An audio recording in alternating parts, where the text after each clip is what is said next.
নমস্কার বন্ধুরা, শ্রেষ্ঠার রান্নাঘরে সকলকে স্বাগত। আজ বানাবো একদম রেস্টুরেন্টের মতো মিক্সড ফ্রাইড রাইস।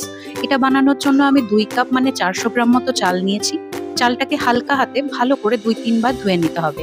জল যখন একদম ক্লিন হয়ে যাবে তখন 1 থেকে 1.5 ঘন্টার জন্য চালটাকে ভিজিয়ে রেখে দেবো। ফ্রাইড রাইসের জন্য এখানে আমি কাঁচা লঙ্কা, আদা, রসুন, পেঁয়াজ কলি চপ করে নিয়েছি, আর নিয়েছি পেঁয়াজ কুচো, গাজর, বিনস, ক্যাপসিকাম সমস্ত একইভাবে চপ করে নিয়েছি। এবার কিছুটা বোনলেস চিকেন নিয়ে সেটাকে ছোট ছোট স্ট্রাইপের মতো পিস বানিয়ে নিয়েছি। তাতে 1 চামচ সয়া সস, 1 চামচ ভিনিগার, স্বাদ মতো লবণ, আদা রসুন কুচো দিয়ে ম্যারিনেট করে রাখবো আধ ঘন্টার জন্য। মিক্সড ফ্রাইড রাইসে যেহেতু চিংড়ি মাছও দেওয়া থাকে, তাই আমি কিছুটা চিংড়ি মাছও নিয়েছি, আর তাতেও একইভাবে সবকিছু দিয়ে ম্যারিনেশন করে রেখেছি। শুধুমাত্র সয়া সসটা এখানে দেব না, তাতে চিংড়ির কালারটা নষ্ট হয়ে যায়। ভাতটা বানানোর জন্য একটা বড় সাইজের ডেচকিতে বেশি পরিমাণ জল দিয়ে গরম হতে দিয়েছি। জল গরম হয়ে এলে তাতে স্বাদ মতো লবণ আর দিয়ে দেব 1 চামচ ভিনিগার। এর ফলে ভাতটা ঝরঝরে আর সাদা হবে। জলটা যখন টকবক করে ফুটতে শুরু করবে তখন চালটা দিয়ে দেব, আর দিয়ে দেব 1 চামচ সাদা তেল।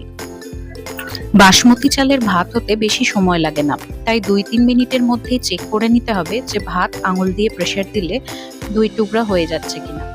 যদি হয়ে যায় তাহলে ভাতটা হয়ে এসেছে। 1-2 মিনিট পরে ভাত জল ঝরিয়ে নামিয়ে নিতে হবে। 10% ভাপেই সিদ্ধ হয়ে যায়। এবার দুটো ডিমকে ঝুড়ো ঝুড়ো করে ভেজে নিয়ে তাতে গোলমরিচ গুঁড়ো, লবণ আর সয়া সস দিয়ে ভালো করে ভেজে নিয়ে তুলে নেব। একইভাবে কড়াইতে সাদা তেল দিয়ে ম্যারিনেশন করে রাখা চিকেনগুলো দিয়ে ভালো করে ভেজে নেব।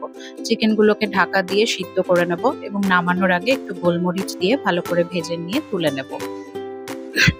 আবারও কড়াইতে একটু তেল দিয়ে তাতে ম্যারিনেশন করে রাখা চিংড়ি মাছগুলো দিয়ে ভালো করে ভেজে নেব। চিংড়ি মাছগুলো যতক্ষণ না পর্যন্ত সিদ্ধ হচ্ছে একটু সিদ্ধ করে নিয়ে তারপরে লাল লাল করে ভেজে নিয়ে তুলে নেব। মিক্সড ফ্রাইড রাইসের জন্য চিকেন, চিংড়ি, ডিম সমস্ত ভেজে নিয়েছি। এবার পরিমাণ মতো তেল দিয়ে আদা রসুন কাঁচা লঙ্কা কুচো দিয়ে একটু নেড়ে চেড়ে তারপরে পেঁয়াজ কুচোটা অ্যাড করে দেবো। পেঁয়াজ কুচোটা খুব বেশি লাল লাল করে ভাজবো না, পেঁয়াজটা একটু নরম হয়ে এলেই তার মধ্যে গাজর, ক্যাপসিকাম, বিনস দিয়ে দেবো। তাতে স্বাদ মতো লবণ দিয়ে দেবো এবং সবজিগুলোকে সামান্য নরম করে নেব। খুব বেশি লাল লাল করে ভাজবো না। এরপরে স্বাদ মতো চিনি, লবণ, সয়া সস, ভিনিগার দিয়ে একটু নেড়ে নেব। সমস্ত সবজি সামান্য ভাজা ভাজা হয়ে এলে ভাতটা অ্যাড করে দেবো।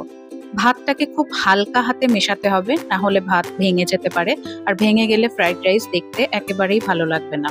তাই হালকা হাতে সামান্য ভালো করে নেড়ে চেড়ে নিয়ে তারপর আমরা চিকেন, ডিম, চিংড়ি সমস্ত উপর থেকে দিয়ে দেব, আর উপর থেকে দিয়ে দেব সামান্য ভিনিগার আর 1 চামচ মতো সয়া সস, আর দিয়ে দেব সামান্য গোলমরিচের গুঁড়ো দিয়ে আবারও খুব ভালো করে ভাতটাকে মিক্সড করে নেব। খুব তাড়াহুড়ো করে জোরে জোরে মেশাবেন না, হালকা হাতে সাইড থেকে এইভাবে মিশিয়ে নেবেন। সবশেষে একটু পেঁয়াজ কলি কুচো কুচো করে কেটে নিয়ে উপরে ছড়িয়ে দিন আর হালকা করে মিশিয়ে দিন। এতে পেঁয়াজ কলিটা ফ্রেশ থাকবে আর দেখতেও খুব সুন্দর লাগবে।